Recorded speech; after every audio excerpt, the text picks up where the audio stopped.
হিন্দুরা আক্রান্ত, প্রত্যেক দিন আক্রান্ত, প্রতিদিন আক্রান্ত। এবং এপারে এসে হিন্দু মহিলারা যেভাবে বনগাঁ বর্ডারে কাঁদছেন, বলছেন, এতে প্রত্যেক হিন্দুরই উচিত ওখানে হাইকোর্ট থেকে নেওয়া অনুমতি নিয়ে যে কর্মসূচি তাতে অংশগ্রহণ করা। এবং সবচেয়ে দুর্ভাগ্যজনক বিষয় যে ওই রানী রাসমণিতে 29 তারিখে সিদ্দিকুল্লাহ চৌধুরীর নেতৃত্বে জামায়াত উলামা হিন্দ মাদ্রাসার বাচ্চাদেরকে জড়ো করেছিল, তার জন্য হাইকোর্টে যেতে হয়নি। 31 তারিখে ফিরাদ হাকিম, কল্যাণ ব্যানার্জিরা ওখানে তৃণমূলের সংখ্যালঘু সেল মানে মুসলিম সেলকে দিয়ে মিটিং করেছিল, ওখানে আপনার অনুমতি হাইকোর্টে নিতে হয়নি। হিন্দু সন্ন্যাসীদেরকে হাইকোর্ট থেকে অনুমোদন নিয়ে আজকে রানী রাসমণিতে কর্মসূচি করতে হচ্ছে। ওপারের ইউনুস যাহা, এপারের মমতা ব্যানার্জি তাহা। যারা হিন্দু বিধায়করা রয়েছেন, শাসক হোক বিরোধী হোক, সবাই যেতে পারেন, ওখানে তো ঝান্ডা নেই। আমি কেন আমন্ত্রিত করেন? আমি হিন্দু, আমি যাব।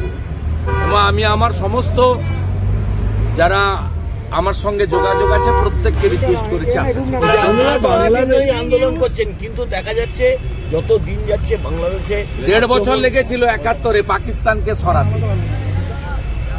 5ই আগস্ট থেকে আজকে মাত্র 4 মাস। আপনি জানুয়ারির শেষ পর্যন্ত অপেক্ষা করবেন তো?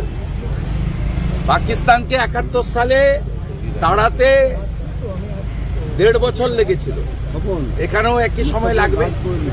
বাংলাদেশে ফতোয়া জারি করা হয়েছে মেয়েদের বাজার ঘাটের উপরে নিয়ন্ত্রণ। তালিবানি সরকার সংবিধান বদলে ওখানে ওদের যে পার্সোনাল ল আছে তাকে এনফোর্স করতে চাই। বলা আছে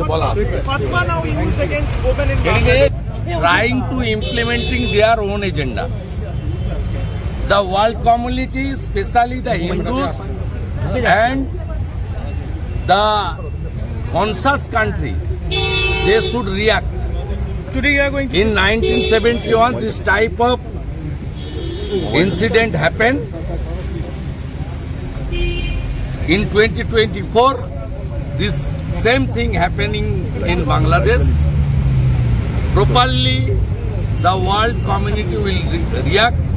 It's my serious anticipation, and I am hopeful.